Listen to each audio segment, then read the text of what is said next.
আম্মু, ওই আম্মু কোথায় তুমি? তাড়াতাড়ি আমাকে নাস্তা দাও। এভাবে ষাঁড়ের মতো না চেঁচিয়ে টেবিলে দেখ। আমি তোর জন্য নাস্তা রেডি করে তারপর এসেছি। আমি তো জানি তুই ঘুম থেকে উঠেই হুলুস-থুলুস শুরু করে দিবি। তাই তো আমি সবসময় তোর জন্য নাস্তা আগে থেকেই রেডি করে রাখি। ও আম্মু, আই অ্যাম সরি। আমি আসলে দেখতে পাইনি, তাড়াহুড়ো করেছিলাম তো তাই। যাই হোক, সমস্যা নেই, আমি নাস্তা খেয়ে নিচ্ছি। আর একটা কাজ করো, আমার জন্য দুপুরের খাবার প্যাক করে দাও। আমি তো আবার বাইরের খাবার খেতে পারি না। তুই কি পাগল নাকি মাথা খারাপ? আমি সেটাই বুঝতে পারছি না। আজ তোর কলেজের প্রথম দিন, আর আজকে কি না তুই খাবার নিয়ে যাবি? তো কি করবে বল তো শুনি? কলেজের প্রথম দিন বলে কি পেটে সেটা মানবে নাকি? আর তাছাড়া সে তো বাইরের খাবার খেতে পারে না, তাই তো তাকে বাসা থেকেই খাবার নিয়ে যেতে হবে। হ্যাঁ আম্মু, তাই তো। আমি তোমাকে আমার খাবার প্যাক করে দেওয়ার কথা বলছি। একটু তাড়াতাড়ি করো, সময় হয়ে গেছে। এই শোন, একদিন না খেয়ে থাকলে কিচ্ছু হবে না। আজকে প্রথম দিন, আজ থেকে খাবার নিতে হবে না। তুই এখন তাড়াতাড়ি রেডি হবি। কখন রেডি হয়ে গেছি, তারা হলো সত্যি যেতে দেরি হয়ে যাবে। তখন নীল তার বোনের কথা মেনে নিল আর টিফিন নিল না। তারপর সে তাড়াতাড়ি রেডি হয়ে বাইক নিয়ে বাসা থেকে বের হলো। কলেজ ক্যাম্পাসে পৌঁছানো মাত্রই সে বাইকটা পার্ক করে তার বোনের সঙ্গে ক্লাসরুমের দিকে যাচ্ছিল। তখনই হঠাৎ একটা মেয়ে পেছন থেকে ডাক দিল। এই রিমি, তোর সঙ্গে এই পিচ্চিটা কে রে? তুই কাকে পিচ্ছি বলছিস এত? বিয়ে করলে কয়দিন পর পিচ্ছির বাবা হয়ে যাবে। একে তোর কোন অ্যাঙ্গেল থেকে পিচ্ছি মনে হয়? বাদ দে সেসব কথা। আগে বল, পিচ্চিটা কে? এটা আমার ছোট ভাই, আমাদের কলেজে ভর্তি হয়েছে। আজকে ওর প্রথম ক্লাস, তাই আমি ওকে আমার সঙ্গে নিয়ে এসেছি। সত্যি বলছিস? আসলে তোর ভাই তো অনেক কিউট, তাই আমার তোর ভাইকে ভালো লেগে গেছে। তুই যদি বলিস তাহলে আমি তোর ভাইয়ের সঙ্গে একটু প্রেম করতে চাই।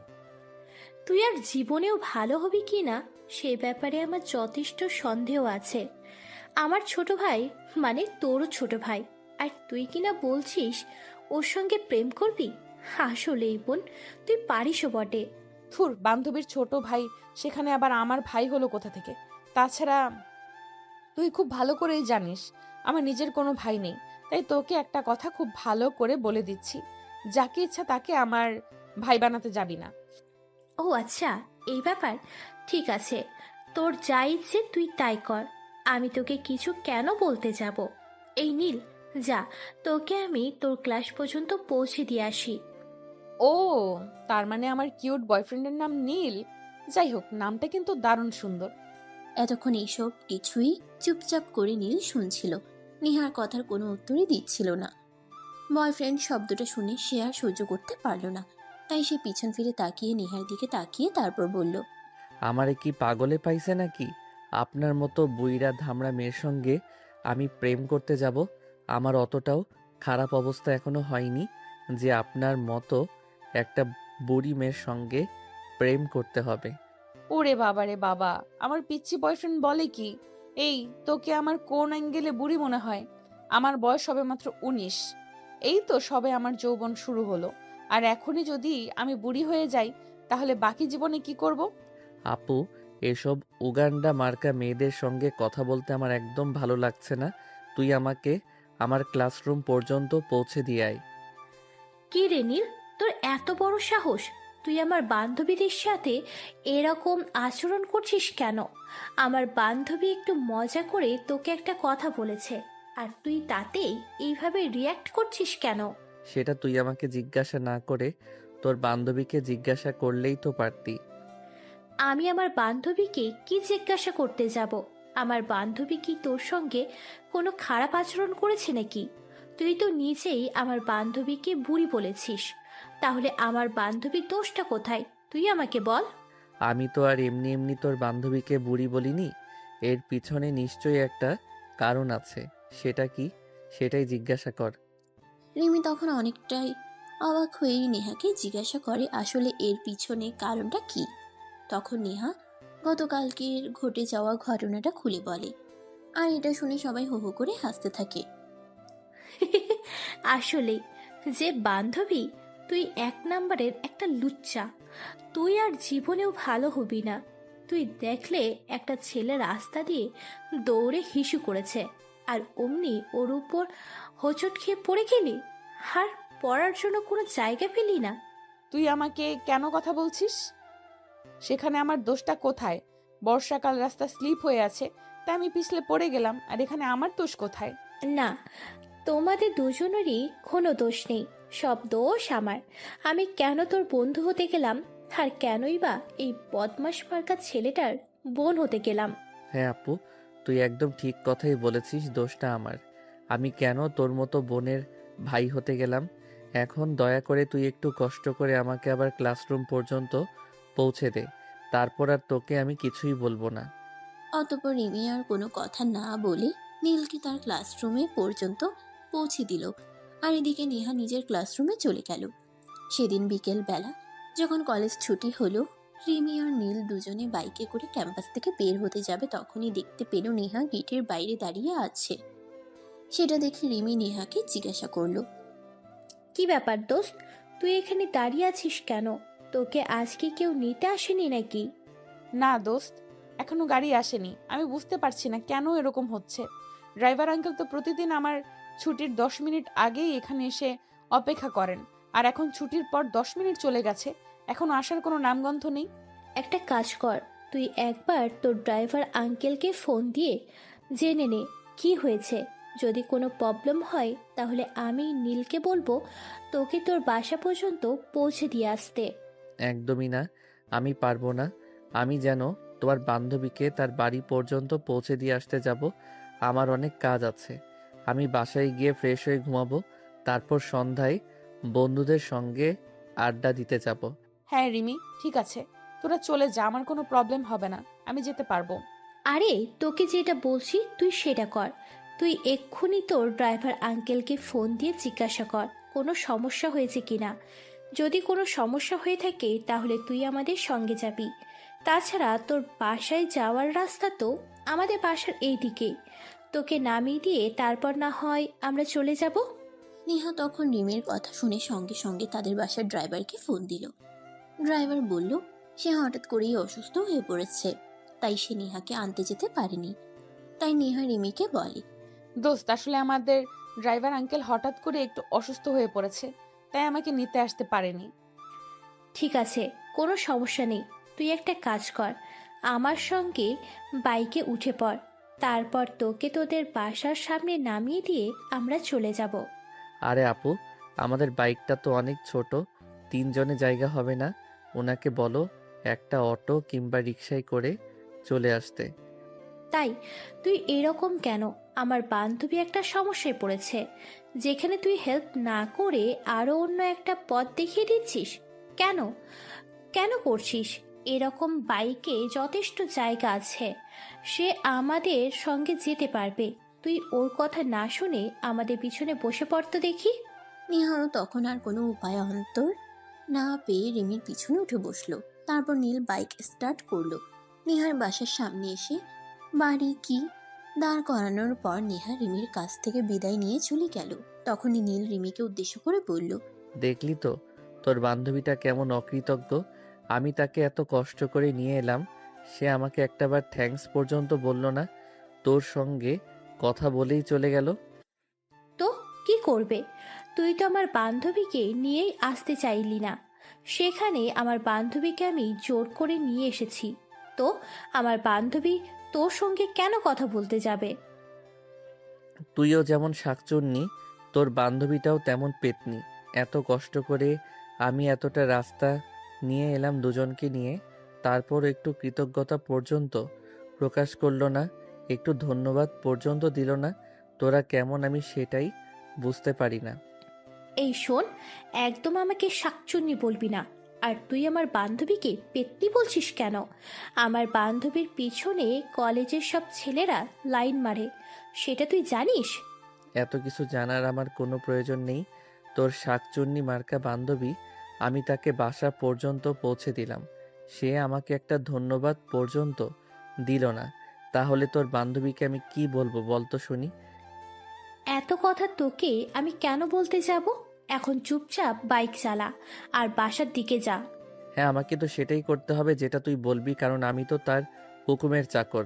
একটা কথা মনে রাখিস, আমার মতো বিনা বেতনের চাকর কিন্তু আর দুনিয়ায় দুটো পাবি না। পাওয়ার কোনো প্রয়োজন নেই। এখন তুই দয়া করে মুখটা বন্ধ করে গাড়ি চালা। নীল তখন আর কোনো কথা না বলে বাইক চালাতে শুরু করলো। 5 মিনিট পর তারা বাসে এসে পৌঁছালো। বাসে এসে পৌঁছাতেই তার আম্মু তাকে বলল, কি ব্যাপার বাবা? আজ তো তোর কলেজের প্রথম দিন ছিল। আজকের দিনটা তোর কেমন কেটেছে? একদম উড়াধুরা, এর চেয়ে ভালো আর হয় না। আচ্ছা, যাই হোক, তাহলে তো ভালোই হলো। আমি তো আরো ভেবেছিলাম হয়তো উল্টাপাল্টা কিছু করবি কলেজে গিয়ে, কিন্তু ভালো কেটেছে এটা শুনে খুব ভালো লাগছে। তোমার ছেলে আর ভালো কাজ, এটা কখনো হতে পারে? তোমার ছেলে কলেজে গিয়ে আমার এক বান্ধবীর সঙ্গে যা ইচ্ছে তাই ব্যবহার করেছে। এখন আবার বলছে কি না একদম উড়াধুরা তো হবেই, কারণ সে আমার বান্ধবীকে কতগুলো কথা শুনিয়েছে। এই আপু দেখ, একদম ভালো হবে না বলছি, কিন্তু তুই আম্মুর সামনে আমাকে এভাবে কথা বলতে পারিস না। আমি তোর বান্ধবীর সঙ্গে কি করলাম? তোর বান্ধবী তো আমার সঙ্গে খারাপ আচরণ করেছে, তাছাড়া আমি তাকে বাসায় পর্যন্ত পৌঁছে দিলাম, সে আমাকে একটা ধন্যবাদ পর্যন্ত দিল না। তুই এখনো সেই এক কথা নিয়ে পড়ে আছিস? আচ্ছা বলতো, তোর কোনো যোগ্যতা আছে আমার বান্ধবীর কাছ থেকে ধন্যবাদ পাওয়ার জন্য? তুই তো আমার বান্ধবীকে আনতে যাসনি, আমি জোর করে বান্ধবীকে আমার সঙ্গে নিয়ে এসেছি, আর এখন কিনা বলছিস সেটা ধন্যবাদ তোর পাওয়ার ছিল? হয়েছে, আমি বুঝতে পেরেছি আসলে কি হয়েছিল। এখন দয়া করে তোরা দুজনেই দুজনের মুখ বন্ধ কর আর চুপচাপ উপরে গিয়ে ফ্রেশ হয়ে আয়। তারপর আমি তোদের জন্য খাবার তৈরি করছি। অতঃপর ভাই বোন দুজনেই উপরে নিজেদের রুমে চলে গেল। তারপর ফ্রেশ হয়ে ডাইনিং টেবিলে আসলো খাবার খাওয়ার জন্য। খাওয়া দাওয়া শেষ হলে নীল নিজের রুমে চলে গেল। আর একটু ঘুমিয়ে, নীল আসলে একটু ঘুম পাগলা ছেলে। সে যখনই একটু সুযোগ পায় একটু ঘুমাতে চায়। সেই ঘুম ভাঙলো রাত 8টায় রিমির ডাকে। কি ব্যাপার, তুই এখনো ঘুমাচ্ছিস না কেন? আজ তোর কলেজের প্রথম দিন ছিল, তুই বাসায় এসে কই নতুন বই খুলে পড়তে বসবি, সেটা না করে তুই এখন রাত 8টা বাজে এখনো পড়ে পড়ে ঘুমাচ্ছিস? হায় আল্লাহ, এটা তুই কি বলছিস? রাত 8টা বেজে গেছে, আমার তো বন্ধুদের সঙ্গে আড্ডা দিতে যাওয়ার কথা ছিল। এটা কি হলো? আমি এতটাই ঘুমিয়ে পড়েছিলাম যে রাত 8টা বেজে গেল। বিশ্বাস না হলে তুই নিজেই ঘড়ির দিকে তাকিয়ে দেখ, এখন কয়টা বাজে। আমি তোকে বেশ কয়েকবার ডাক দিয়েছি, কিন্তু তুই তো এতটাই ঘুমে মগ্ন ছিলি যে আমার ডাক শুনতে পাসনি। হয়েছে হয়েছে, এখন আর আমাকে পাম দিতে হবে না, কারণ আমি খুব ভালো করেই জানি এই বাড়িতে যদি কোনো একটা শত্রু থাকে তাহলে সেটা তুই। তুই খুব ভালো করে জানতি বিকেলে আমি বন্ধুদের সঙ্গে খেলতে যাব, তাই তো তুই আমাকে ঘুম থেকে ডেকে তুলিসনি যাতে আমি আমার বন্ধুদের সঙ্গে ঘুরতে যেতে না পারি। এই বলতে বলতে নীল ওয়াশরুমে চলে গেল। তারপর ফ্রেশ হয়ে হাত মুখ ধুয়ে পড়ার টেবিলে পড়তে বসলো। আর তখনই সেই মোবাইলটা হাতে নিয়ে দেখলো তার বন্ধু তাকে 70টা মিসড কল দিয়েছে। নীল তখনই মনে মনে ভাবতে লাগলো, হায় আল্লাহ, এটা কি হয়ে গেল? এতবার ফোন বাজছিল তাও আমি খুঁজে পেলাম না, এখন তো আমার কপালই খারাপ আছে, না জানি হারামি আমাকে কি বলে, আল্লাহই ভালো জানে। এই বলতে বলতে নীল কল ব্যাক করলো। আর 2-3বার রিং হওয়ার পরই তার বন্ধু ফোনটা রিসিভ করলো। কি ব্যাপার দোস্ত? আমি সেই কখন থেকে তোকে ফোন দিয়ে যাচ্ছি, কিন্তু তুই আমার ফোন তুলছিস না কেন? তাছাড়া তোর তো মাঠে খেলতে আসার কথা ছিল, তুই খেলতে আসিস না কেন? জানিস আমরা সেই কখন থেকে তোর জন্য অপেক্ষা করেছিলাম। আই এম সরি রে দোস্ত, তুই তো খুব ভালো করেই জানিস আমি একটু ঘুম পাগলা টাইপের। কলেজ থেকে এসে খাওয়া দাওয়া করে তারপর ঘুমিয়ে পড়েছিলাম, তারপর যে বেলা কখন কেটে গেল আমি টের পাইনি। সে না হয় বুঝতে পারলাম, কিন্তু তোকে আমি এতগুলো কল দিয়েছি, একজন মানুষ যদি মরেও যেত তাহলে তো আমার কলটা রিসিভ করতো, কিন্তু তুই আমার কল রিসিভ করিসনি কেন? দোস্ত তুই তো খুব ভালো করে জানিস আমি আমার ফোন অল টাইম সাইলেন্ট রাখতে পছন্দ করি, কারণ তুই তো জানিসই আমার মেসেঞ্জারে সবসময় মেসেজ আসতে থাকে, আর তারপর প্রায়ই আননোন নাম্বার থেকে ফোন আসে, তাই আমি ফোন সাইলেন্ট হয়ে কি যাতে আমাকে ফোন কোনো বিপদে পড়তে না হয় তাছাড়া তুই তো খুব ভালো করেই জানিস আমার বাসার অবস্থা, সুযোগ পেলেই সদ্ব্যবহার করে সবাই। আচ্ছা বাদ দে, এখন তুই একটু তোর বাসার নিচে আয়। আমরা তোর বাসার নিচে চায়ের দোকানে বসে আছি, তোকে নিয়ে একসঙ্গে সবাই মিলে চা খাবো, তারপর চলে যাব। নীল তখন আচ্ছা ঠিক আছে এই কথা বলে ফোনটা কেটে দিল। তারপর বাসা থেকে বের হয়ে বাসার নিচেই একটা পায়ের দোকান, সেখানেই চলে গেল।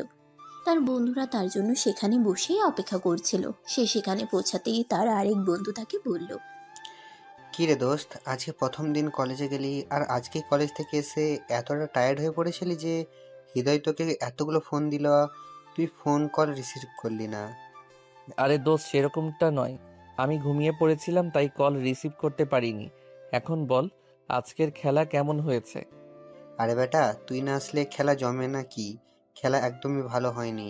আমরা সবাই তো তোর জন্য অপেক্ষা করছিলাম, তুই কখন আসবি, তারপর সবাই একসঙ্গে মিলে খেলবো। তুই না আসলে খেলার আনন্দই লাগে না। আই এম সরি রে দোস্ত, কাল থেকে আর বিকালে ঘুমাবো না। বিকেল হলে সময় মতো তোদের সঙ্গে খেলতে চলে আসবো। এখন চল, চা খেয়ে তারপর বাসায় ফিরে যাই। তারপর সবাই মিলে চা আর কলা রুটি খেয়ে সেখান থেকে বাসায় চলে গেল। আর এদিকে বন্ধুদের সঙ্গে আড্ডা শেষ করে বাসায় আসতে আসতেই রাত 10টার মতো বেজে গেল। তখন নিজের আব্বু আম্মু আর রিমি সবাই ড্রয়িং রুমে বসে গল্প করছিল। নীল বাসে এসে কলিং বেল চাপ দিতেই তার বোন রিমি দরজা খুলে দিল আর তাকে দেখতে পেয়ে বলল, কি ব্যাপার, কোথায় গিয়েছিলে? তুই আর আসতে এত রাত হলো কেন? এই দেখ, তুই সব সময় আমার উপর খবরদারি করবি না। আমি যেখানে ইচ্ছা যাই সেখানে আমি তোর কাছে দিতে যাব নাকি? নীল, এটা কোন ধরনের আচরণ? আমি তো সেটাই বুঝতে পারছি না। রিমি তোমার বড় বোন হয়, সে তোমার কাছে কৈফিয়ত চাইতেই পারে, তাই বলে তুমি এরকম আচরণ করতে পারো না? হ্যাঁ, আমার বড় হয়েছে বলেই তো আমার মাথা কিনে নিয়েছে। এখন সে যা ইচ্ছে তাই করবে, আমি তাকে কিছুই বলতে পারবো না। তার ইচ্ছে মতে সবকিছু হবে, তাই তো? এরকমটা তোমাকে কেউ বলেনি, তুমি নিজেই বলছো। রিমি তোমার বড় বোন, সেটা তুমি ভুলে যাও কেন? সে তোমাকে কোনো কিছু জিজ্ঞাসা করতেই পারে, তাই বলে কি তুমি তার সঙ্গে এরকম আচরণ করবে? ওরে বাবা, কিন্তু তুমি আমার হয়ে কথা বলতে এখন তো দেখছি তুমি তোমার মেয়ের পক্ষ নিয়ে কথা বলছো। দিতে হয়, আর এখন তুমি সেটাকে সাপোর্ট করছো। এটা কিন্তু তোমার কাছ থেকে কখনোই আশা করিনি। বলতে বলতে নীল নিজের রুমে চলে গেল। তারপর বই নিয়ে পড়তে বসলো। আর তার ঠিক কিছুক্ষণ পরেই রিমি তাকে ডাকতে গেল। ওই, তোর পড়া শেষ হয়েছে? সবাই খাবার টেবিলে অপেক্ষা করছে, তুই খাবার খেতে আয়। বলেই রিমি সেখান থেকে চলে গেল। এদিকে নীল বেশ কিছুক্ষণ পর পড়া শেষ করে তারপর খাবার টেবিলে গেল। ততক্ষণে সবাই খাওয়া দাওয়া শেষ করে টেবিল থেকে উঠে পড়েছে। তখনই নীলের আম্মু তাকে দেখে বলল, কি ব্যাপার, তুই এখন আবার এখানে এসেছিস কেন? রিমি তো বলল তুই নাকি খাবার খাবি না, তাই আমরা সবাই খাবার খেয়ে নিলাম।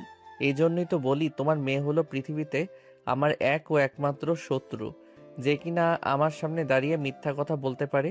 আমি কখনো তোমার মেয়েকে বললাম আমি খাবার খাবো না? বলিসনি তো কি হয়েছে? আমি সেই কখন থেকে তোকে ডেকে গিয়েছিলাম, কিন্তু তুই তো কোনো কথার উত্তরই দিলি না। তাই তো আমি ভেবেছিলাম তুই হয়তো খাবার খাবি না। আমি পড়তে বসেছিলাম, পড়া শেষ না করে কি আমি খাবার টেবিলে চলে আসবো নাকি? এই তো সবে আমার পড়া শেষ হলো আর আমি খাবার টেবিলে আসলাম। এসব ফালতু কথা বাদ দিয়ে এখন বলো, আমার জন্য কোন খাবার অবশিষ্ট আছে নেই? তুই ইদানিং কেমন যেন হয়ে যাচ্ছিস, কোনো কথাই তোর আমার ঠিক সুবিধার মনে হচ্ছে না। তুই কেমন যেন সব সময় তেরা মেরা কথা বলিস, এমন কেন করছিস বল তো শুনি? আছে কি নেই? আমি আবার কি করলাম? আমি চুপচাপ বসে পড়ছিলাম, তোমার মেয়ে আমাকে খাবার খেতে আসতে বলল। আমি পড়াটা শেষ করে টেবিলে আসার আগেই তোমরা সবাই খাবার খেয়ে নিয়েছো। এখন কি আমি একা একা খাবার খাবো নাকি? ঠিক আছে, সমস্যা নেই, তুই খাবার খা। আমি এখানে বসে আছি। আর নেহাত তোকেও বলছি, এবার তো বড় হয়েছিস, এবার একটু বুদ্ধি শুদ্ধি নিয়ে চলিস। নেহা তখন তার আম্মুর কথার কোনো উত্তর না দিয়ে মুখ ঢেকে একটা ভেঙচি মেরে সেখান থেকে চলে গেল। নীল খাবারটা খেয়ে নিল আর তারপর নিজের রুমে গিয়ে শুয়ে ঘুমিয়ে পড়ল। সকালবেলা ঘুম ভাঙলো তার আম্মুর ডাকে। কি রে নীল, তুই এখনো ঘুম থেকে উঠছিস না কেন? তুই কি কলেজে যাবি না নাকি? কি রে নীল? তুই এখনো ঘুম থেকে উঠছিস না কেন? তুই কি কলেজে যাবি না নাকি? আরে এটা তুমি কি বলো? আমি কলেজে যাব না কেন? এতে সবেমাত্র কলেজে ভর্তি হলাম। আর এখনই যদি কলেজ কামাই করা শুরু করি তাহলে আমার বাকি দিন কি করে যাবে? এখন আগে বলো কয়টা বাজে? এই তো সকাল ৮টা বেজে গেছে, ১০টায় তোর কলেজ। এখন ঘুম থেকে না উঠলে তুই ফ্রেশ হয়ে নাস্তা করে তারপর যাবি কখন? ওয়েট, তুমি চিন্তা করো না, আমি এক্ষুনি রেডি হয়ে আসছি। এই বলে নীল বিছানা থেকে নেমে আলমারি থেকে কলেজ ড্রেস বের করে তারপর ওয়াশরুমে চলে গেল। ফ্রেশ হয়ে এসে রেডি হয়ে তারপর নিচে গেল সকালের নাস্তা করার জন্য। সকালের নাস্তা করার জন্য টেবিলে যেতেই তার বোন বলল, এইভাবে পড়াশোনা করলে পড়াশোনা হবে না। প্রত্যেক দিন যদি তোকে ঘুম থেকে আর একজনই ডেকে তুলতে হয়, তাহলে তোর পড়াশোনাটা হবে কি করে বল শুনি? তারপরেও তুই বাসায় এসে যখন সময় পাস তখনই ঘুমাস। এইভাবে যদি তুই সারাদিন ঘুমিয়ে পড়তে থাকিস, তাহলে তুই পড়াশোনাটা করবি কখন বল তো শুনি? দেখো আপু, তোমাকে আমি আগেও বলেছি আর এখনো বলছি, তুমি আমার ঘুম নিয়ে একদম কথা বলবে না। আমি তো আর মেয়েদের পিছনে লাইন দিয়ে সময় নষ্ট করি না। আমি তো আমার ঘুমের পিছনে সময় নষ্ট করি। ঘুম আমাকে এতটাই ভালোবাসে যে সে আমাকে কোনোভাবেই ছেড়ে যায় না, সব সময় আমার সঙ্গেই থাকতে চায়। তো আমি কি করব বলো? হ্যাঁ, আমিও তো সেটাই বলছি, যে তোকে দেখে সেই তোর প্রেমে পড়ে যায় আর তোকে ভালোবেসে ফেলে। যেমন আমার বান্ধবী নেহা, সেও তো তোকে প্রথম দেখাতেই ভালোবেসে ফেলেছে। দেখো আপু, তুমি ওই ফাজিল মার্কা মেয়েটাকে নিয়ে একটাও কথা বলবে না। আমি ওই মেয়েটাকে নিয়ে কোনো কথা শুনতে চাই না। ওই মেয়ে আস্ত একটা ফাজিলের ডিব্বা। সেদিন আমি রাস্তায় দাঁড়িয়ে আমার কাছে ছিলাম, তখনই সে ইচ্ছে করেই আমার উপরে পড়ে গেছে। আর কলেজেও আমার সঙ্গে এসব ফাইজলামও শুরু করেছে। আমি এই মেয়েটাকে সহ্য করতে পারি না। কিন্তু এমন না হয়ে যায় যে মেয়েটাকে তোর সারা জীবনই সহ্য করতে হয়। কারণ নেহাকে আমি দেখেছি, সে একদম তোর প্রেমে পড়ে গেছে।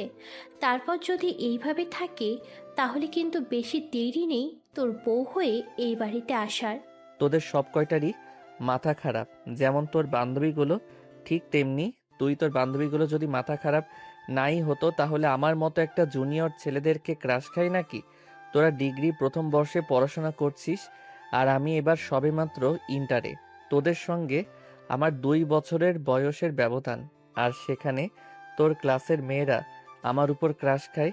এটা তো পাগলের কাণ্ড ছাড়া অন্য কিছুই হতে পারে না। সে তোর যা ইচ্ছে তুই তাই বলতে পারিস, তাতে আমার কোনো সমস্যা নেই। তবে কথা একটাই, আমার বান্ধবীরা তোর মাঝে কি এমন দেখতে পেল যে সব কয়টা তোর প্রেমে পাগল প্রায় অবস্থা? সেটা তো আর আমি বলতে পারবো না, তবে একটা কথা বলতে হচ্ছে, তোর বান্ধবীরা সবাই এমন ক্রাশ খেয়ে বসে আছে সেটা। তবে একটা কথা বলতে হচ্ছে, তোর বাই কি এমন একটা জিনিস যাকে দেখে তোর বান্ধবীরা সবাই এমন ক্রাশ খেয়ে বসে আছে সেটা তুই বোন হয়ে বুঝলি না। আসলে কথা এটাই ঠিক যে যোগ্য ব্যক্তি ঘরে সম্মান পায় না। আইছে আমার যোগ্য ব্যক্তি, ওনার তো বাড়ির দারোয়ান হওয়ার যোগ্য নাই, আর সেখানে কিনা আমার বান্ধবীদের বয়ফ্রেন্ড হওয়ার যোগ্যতা দেখায়। আসলে আমার বান্ধবীগুলাও যেমন ছেঁচড়া, ঠিক তেমনি তুই। আমার কোনো কাজ না পাওয়া বান্ধবীগুলাই তো তোর মতো বকাটে একটা ছেলের পিছনে লাইন মারে। দেখ আপু, তোকে আমি আগেও বলেছি আর এখনো বলছি, তুই আমাকে বখাটে বলবি না। আমি কি বখাটে ছেলেদের মতো রাস্তার পাশে বসে মেয়েদেরকে ইফটিজিং করি নাকি? আমি তো আমার মতোই থাকি। কখনো তো একটা মেয়ের পিছনে 5 মিনিট টাইম ওয়েস্ট করেছি কিনা সেটাও আমার জানা নেই। কারণ আমি যখনই সময় পাই তখনই ঘুমাই, আর আমার প্রেমটা ঘুমের সঙ্গেই জমে। হ্যাঁ, সেখানে কিন্তু আর একটা প্লাস পয়েন্ট আছে। নেহাও কিন্তু ঘুম পাগলি একটা মেয়ে, সে কিন্তু অনেক ঘুমাতে পারে। একেবারে তার 4-5 দিন ঘুমানোর রেকর্ড আছে। নীল তখন আর সেখানে কোনো কথা বাড়ালো না, কারণ সে বুঝতেই পারলো এখানে যদি সে আরও কথা বলে তাহলে কথাগুলো শুধু বাড়তেই থাকবে আর কমবে না। তাই সে চুপচাপ খাবারটা খেয়ে নিল আর তারপর বাইক নিয়ে বাসা থেকে বের হলো। সে আজ রিমিকে না নিয়ে একাই চলে যাচ্ছিল। তখনই পিছন থেকে রিমি তাকে ডাক দিয়ে বলল, কি ব্যাপার, কি হলো? তুই আজ একা একাই চলে যাচ্ছিস কেন? আমাকে কি তোর সঙ্গে নিয়ে যাবি না নাকি? না, আমি তোকে আমার সঙ্গে নিতে পারবো না। আজ থেকে আমার সঙ্গে আমার বন্ধু হৃদয় যাবে। আমি এখান থেকে ওর বাসার সামনে চলে যাব, তারপর ওখান থেকে ওকে তুলে নিয়ে কলেজে চলে যাব। আমি কলেজে যাব কি করে? বললাম তো, আমি তোকে আমার সঙ্গে নিতে পারবো না। তুই কি আমার কথা শুনতে পাসনি নাকি? তুই যদি না শুনতে পাস তাহলে আমি আবারও বলছি, আমি তোকে আমার সঙ্গে নিতে পারবো না। আমার সঙ্গে আমার বন্ধু যাবে। এই বলে সেখানে আর এক মুহূর্ত অপেক্ষা না করেই বাইকের স্পিড বাড়িয়ে সেখান থেকে সোজা তার বন্ধুর বাসার সামনে চলে গেল। এদিকে রিমি অনেকক্ষণ ধরে বাসার সামনে দাঁড়িয়ে আছে রিক্সার জন্য। অপেক্ষা করছে কিন্তু রিক্সার কোনো নামগন্ধ নেই। তখনই তার আব্বু বাসা থেকে বের হলো আর তাকে সেখানে দাঁড়িয়ে থাকতে দেখে জিজ্ঞাসা করলো। কি ব্যাপার রিমি, কি হয়েছে তোর? তুই এখানে দাঁড়িয়ে আছিস কেন? কলেজে যাসনি কেন? আমি কলেজে যাব কি করে সেটা তুমি আমাকে বলো। আমি তোমার ছেলের সঙ্গে কলেজে যাব ভাবছিলাম, কিন্তু সে আমাকে না নিয়ে তার বন্ধুকে তার সঙ্গে নিয়ে যাবে বলে বাইক নিয়ে চলে গেছে, আর আমাকে বলেছে রিস্কায় করে কলেজে চলে যেতে। আর এইদিকে আমি অনেকক্ষণ ধরে রিস্কার জন্য দাঁড়িয়ে আছি, কিন্তু কোনো রিস্কাই পাচ্ছি না। ঠিক আছে মা, কোনো সমস্যা নেই, তুই আমার সঙ্গে চল, আমি তোকে কলেজে পৌঁছে দিয়ে তারপর অফিসে চলে যাব। নেহা তখন কোনো কথা না বলে তার আব্বুর সঙ্গে গাড়িতে উঠে বসলো। আর তারপর তার আব্বু তাকে কলেজের সামনে নামিয়ে দিয়ে অফিসে চলে গেল। এদিকে নীল তার বন্ধুকে নিয়ে কলেজে এসে ক্যাম্পাসে ঢুকতে না ঢুকতেই নেহার সঙ্গে দেখা হয়ে গেল। ওই আমার কিউট জুনিয়র বয়ফ্রেন্ড, একটু এদিকে আয় তো। তোর সঙ্গে একটু বোঝাপড়া আছে, সেটা সেরে নেই। আমার সঙ্গে আপনার কিসের বোঝাপড়া?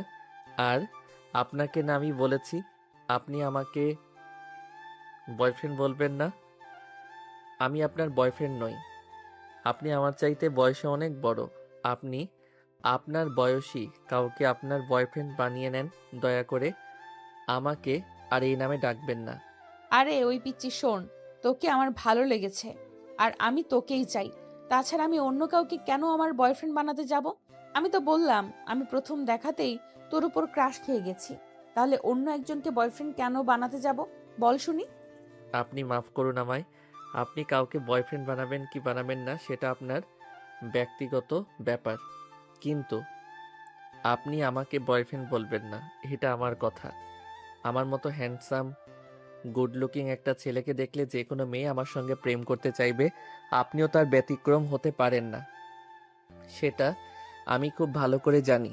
কিন্তু আপনার মতো একটা বুড়ি মেয়ের সঙ্গে প্রেম করতে চাইবে, আপনিও তার ব্যতিক্রম হতে পারেন না, সেটা আমি খুব ভালো করেই জানি। কিন্তু আপনার মতো একটা বুড়ি মেয়ের সঙ্গে আমার প্রেম করতে ইচ্ছে হয় না। আমি তো প্রেম করব আমার সমবয়সী কিংবা আমার চাইতে জুনিয়র কিউট সুইট একটা মেয়ের সঙ্গে। চিন্তা করিস না, তোর এই আশা কোনোদিনও পূর্ণ হবে না যতদিন আমি নেহা বেঁচে আছি। কারণ হয়েছে, তোকে বললাম, তোকে আমার মনে ধরেছে। আর আমার মনে ধরা জিনিসটাকে আমি কখনোই অন্য কারোর হতে দেই না। এটা আমার ছোটবেলাকার অভ্যাস, এখনো বিদ্যমান আছে। এই বলে নেহা নীলের দিকে এগিয়ে এলো আর তারপর বলল। আচ্ছা, সেই সব কথা বাদ দিয়ে এখন তুই আমাকে এইটা বল যে তুই আজ রিমিকে তোর সঙ্গে নিয়ে আসিসনি কেন? রিমিকে কেন তোর আব্বু কলেজ পর্যন্ত ছেড়ে দিয়েছে, তুই ওকে তোর সঙ্গে আনিসনি কেন? এই যে আপু শোনেন, আপনার বকবকানি অনেকক্ষণ ধরে সহ্য করছি, আর সহ্য করতে পারবো না। আমি কি করব না করব সেটা আমার ব্যক্তিগত ব্যাপার, আর আমার ব্যক্তিগত ব্যাপারে কেউ ইন্টারফেয়ার করুক সেটা আমি চাই না। সো আমি কি বলতে চাই আপনি আশা করি বুঝতে পেরেছেন। এত বেশি বুঝে আমার লাভ নেই। আজ থেকে তুই সকালবেলা আমাকে তোর সঙ্গে নিয়ে আসবি আর বিকেলবেলা আমাকে তোর সঙ্গে আমার বাসায় পৌঁছে দিবি। রিমিকে তুই তোর সঙ্গে আনবি কি আনবি না সেটা তোর ব্যক্তিগত ব্যাপার, আমি সে ব্যাপারে কিছুই বলবো না।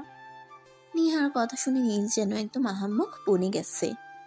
যেখানে সে নিজের বোনকে নিজের সঙ্গে আনবে না, আর সেখানে কিনা আরেকটা মেয়ে বলছে তাকে তার সঙ্গে নিয়ে আসতে হবে, আবার দিয়ে আসতে হবে। এটা জাস্ট কল্পনার অতীত। তাই নীল বলল। আমার মাথা এখনো অতটা খারাপ হয়নি, আশা করি বুঝতে পেরেছেন। আমি কেন আপনাকে আমার বাইকের তেল খরচা করে প্রতিদিন নিয়ে আসবো? আর আপনার বাসা পর্যন্ত পৌঁছে দিব। আপনাদের বাড়ি থেকে তো মনে হয় আপনার বাবা মাশাল্লাহ বড় লোক। তাহলে আপনার বাবা আপনাকে কেন একটা গাড়ি কিনে দিতে পারেন না, সেটা বলা যাবে কি? আসলে আমি গাড়ি চালাতে পারি না। অনেকবার চেষ্টা করেছি, তাও পারি না। আমাদের গ্যারেজে 2-3টা গাড়ি সবসময় পড়েই থাকে, কিন্তু আমি গাড়ি চালাতে পারি না বলেই গাড়ি নেই না। তাছাড়া আমার এটা পছন্দ নয় যে আমার ড্রাইভার গাড়ি চালক আর আমি তার পেছনে বসে থাকি। ড্রাইভার গাড়ি চালাবে আর আপনি পিছনে বসে থাকতে পারবেন না, এটা আপনার সহ্য হবে না। তাহলে আপনি আমার বাইকের পিছনে বসে থাকবেন কি করে? এটা কি করে সহ্য হবে? ড্রাইভারের পেছনে বসা যায় না, কিন্তু ভালোবাসার মানুষটার পেছনে ঠিকই বসা যায়। এটাতেই এখন বুঝবি না? যখন তুই আমার মতো আমাকে ভালোবেসে ফেলবি, তখন তুই ঠিকই বুঝতে পারবি। নীল তখন নিহার কথার কোনো উত্তর না দিয়ে সেখান থেকে চলে যেতে চায়। কারণ মেয়েদের সঙ্গে তর্কে যেতে হয় না, কারণ ওদের সঙ্গে তর্কে গেলে কখনোই তর্কে জেতা যায় না। ওরা হেরে গেলেও 5টা কথা শুনিয়ে যেভাবেই হোক ওই তর্কে ওরা জিতবে, কারণ ওদের রক্তে হার শব্দটা লেখা নেই। নীল চলে যাচ্ছে তখনই পিছন থেকে নেহা বলে, কি ব্যাপার, কি হলো? তুই আমার কথার কোনো উত্তর না দিয়ে চুপচাপ এখান থেকে চলে যাচ্ছিস কেন? আপনার প্রশ্নের উত্তরটা আমার আপাতত জানা নেই, তাই আমি আপনার প্রশ্নের উত্তরটা দিতে পারলাম না। এটা তুলে রাখেন, অন্য এক সময় আপনার প্রশ্নের উত্তরটা আমি দিয়ে দিব। এই বলে সেখানে আর এক মুহূর্ত দেরি না করে নীল সেখান থেকে সোজা ক্লাসরুমে চলে আসলো। আর কিছুক্ষণ পরে তার বন্ধু হৃদয় তাকে বলে, দোস্ত, আপুকে দেখলাম তোর সঙ্গে দাঁড়িয়ে দাঁড়িয়ে অনেকক্ষণ ধরে কথা বলছিল। কি ব্যাপারে রে, বল তো শুনি। কি ব্যাপার মানে? প্রেমের ব্যাপারে তোরা কি বুঝতে পারিসনি? একটা মেয়ে একটা ছেলের সঙ্গে এতক্ষণ ধরে কি নিয়ে কথা বলে? অবশ্যই সেখানে লাভ ক্যাচ চলছে, তাই না? হাসালি দোস্ত, প্রেম ভালোবাসা আর নেহা আপু, তাও আবার তোর সঙ্গে, এটা ভাবাই যায় না। নেহা আপু তো ছেলেদেরকে তার নিজের হাতের পুতুল মনে করে, যেভাবে ইচ্ছা সেভাবেই নাচায়। কি বলছিস তুই? আমি তো কিছুই বুঝতে পারছি না, একটু খুলে বল তো শুনি। শোন, নেহা আপুকে তুই এখনো চিনতে পারিসনি। নেহা আপু দেখতে অনেক সুন্দর, সেটা তো নিশ্চয়ই খুব ভালো করে জানিস। নেহা আপুর পেছনে ভার্সিটির প্রত্যেকটা ছেলে লাইন মারে। নেহা আপু প্রত্যেকটা ছেলের সঙ্গে কম করে 2 দিন হলেও প্রেম করেছে। সেখানে তুই কিনা নেহা আপুর প্রেমে পড়েছিস। ধুর, এসব ফালতু কথা বাদ দে। আমি কেন নেহা আপুর প্রেমে পড়তে যাব? নেহা আপু নিজেই আমার প্রেমে হাবুডুবু খাচ্ছে। বিশ্বাস না হলে তুই কয়েকদিন আমাকে ফলো কর, তাহলেই বুঝতে পারবি। আমার বাবু, এত কিছু বোঝার প্রয়োজন নেই। তুই যেটা করছিস চিন্তা ভাবনা করে কর। এমন কিছু করিস না যার জন্য পরে তোকে পস্তাতে হবে। আর একটা কথা, আমি বন্ধু হিসেবে তোকে উপদেশ দিচ্ছি, কখনই কোনো সিনিয়র মেয়ের প্রেমে পড়িস না, তাহলে পস্তাতে হবে।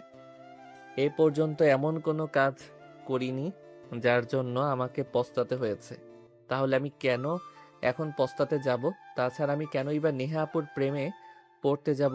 দুনিয়াতে কি মেয়ের অভাব পড়েছে নাকি যে আমি আমার চাইতে বয়সে বড় একটা মেয়ের প্রেমে পড়তে যাব? তুই কোনো চিন্তাই করিস না, আমি প্রেমে পড়ব না। আর যদি পড়ি তাহলে একা পড়ব না, তোকে নিয়েই পড়ব। এই বলে নীল হাসতে হাসতে সেখান থেকে চলে গেল। এদিকে দেখতে দেখতে বেশ কয়েকদিন চলে গেল।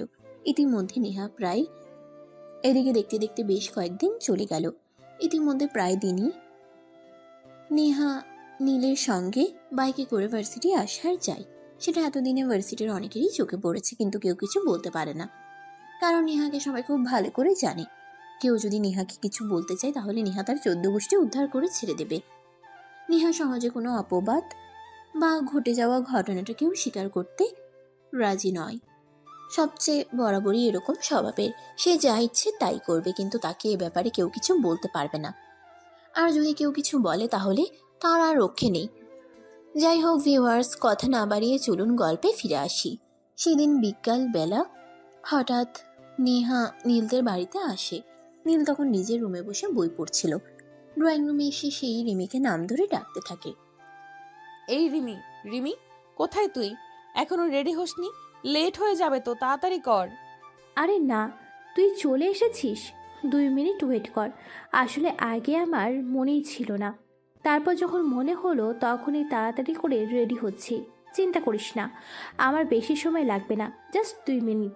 তখনই হঠাৎ নেহার মনে একটা দুষ্টু বুদ্ধি উদয় হলো। তাই সে সিঁড়ি বেয়ে উপরে চলে গেল। সে খুব ভালো করে জানে তোমার নীল কোন রুমে থাকে। সে নীলের রুমে ঢুকে গেল আর সঙ্গে সঙ্গে দরজাটা বন্ধ করে দিল। দরজা বন্ধ হওয়ার আওয়াজ শুনে নীল পেছন ফিরে তাকালো। সে নেহাকে দেখতে পেয়ে চিৎকার করতে যাবে, তখনই নেহা দৌড়ে এসে তার মুখ চেপে ধরলো আর বলল, যদি চিৎকার করেছো তাহলে খবর আছে। আমি সবাইকে বলে দিব তুমি আমাকে এই রুমে নিয়ে এসেছো আর আমার সঙ্গে খারাপ আচরণ করেছো। তারপর কি হবে সেটা তুমি খুব ভালো করেই জানো। আরে তুমি আমার বাড়িতে এসে আমাকে থ্রেট করছো? এত বড় দুঃসাহস তোমার! একটা মেয়ে মানুষ হয়ে এসব কিছু করতে তোমার লজ্জা করছে না? না জান পাখি, আমার একটুও লজ্জা করছে না, কারণ আমি তো অন্য কারোর সঙ্গে এরকম করছি না। আমার জান পাখি, তোর সঙ্গে তো একটু রোমান্টিক কথা বলতে চাইছি, তাহলে আমার লজ্জা করবে কেন? আমি কি পরপুরুষের কাছে গেছি নাকি?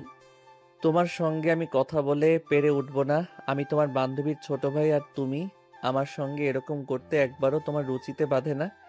বললাম তো তুমি আমার বান্ধবীর ছোট ভাই, আমার আপন ভাই নও, তাহলে আমার রুচিতে বাড়তে যাবে কেন? এখন মুখটা বন্ধ করে আমায় একটু আদর করে দাও, আমি চলে যাই। আর তা না হলে কিন্তু আমি বাড়ির সবাইকে বলে দিব। বলে দিবে মানে? তুমি আমার রুমে এসেছো, নিজেই দরজা বন্ধ করেছো, এখন আবার তোমাকে আদর দেওয়ার জন্য তৈরি করছো, আবার তুমিই বলছো সবাইকে বলে দেবে। হ্যাঁ সেটাই করব।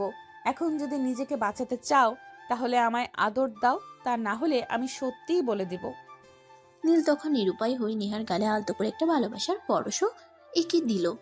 কিন্তু নেহা তার গালে ভালোবাসা পেতে চায়নি, সে তার ঠোঁটে ভালোবাসা পেতে চেয়েছিল।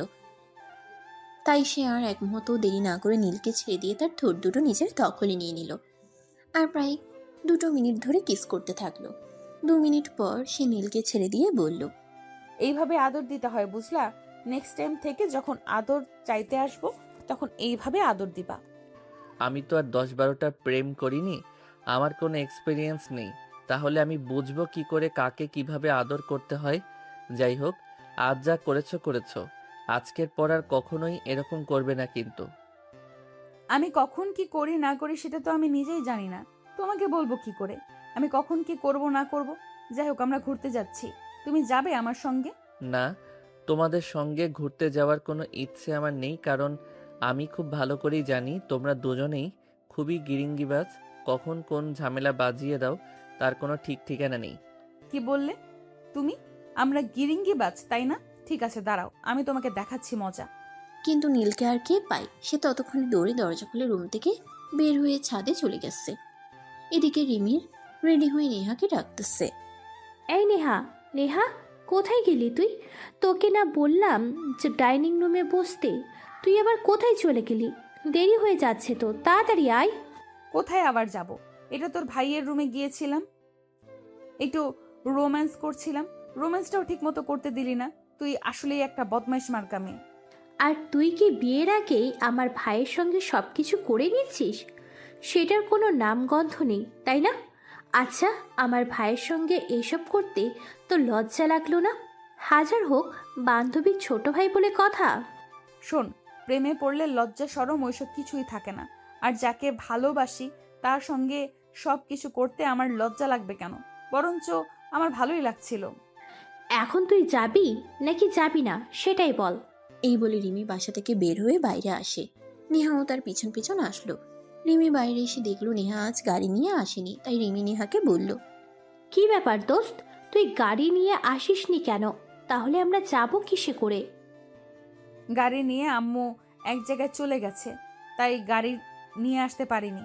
আমি তো ভেবেছিলাম ওইদিকে একটা অটো পেয়ে যাব, তারপর অটোতে করে চলে যাব, কিন্তু পুরো রাস্তা হেঁটে হেঁটে এসেছি, কোথাও একটা অটোও দেখতে পাইনি।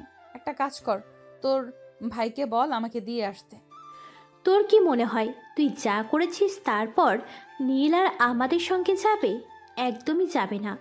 যাই কিছু করিস না কেন, কোনো কাজই হবে না। ঠিক আছে, তোকে তোর ভাইকে কিছুই বলতে হবে না।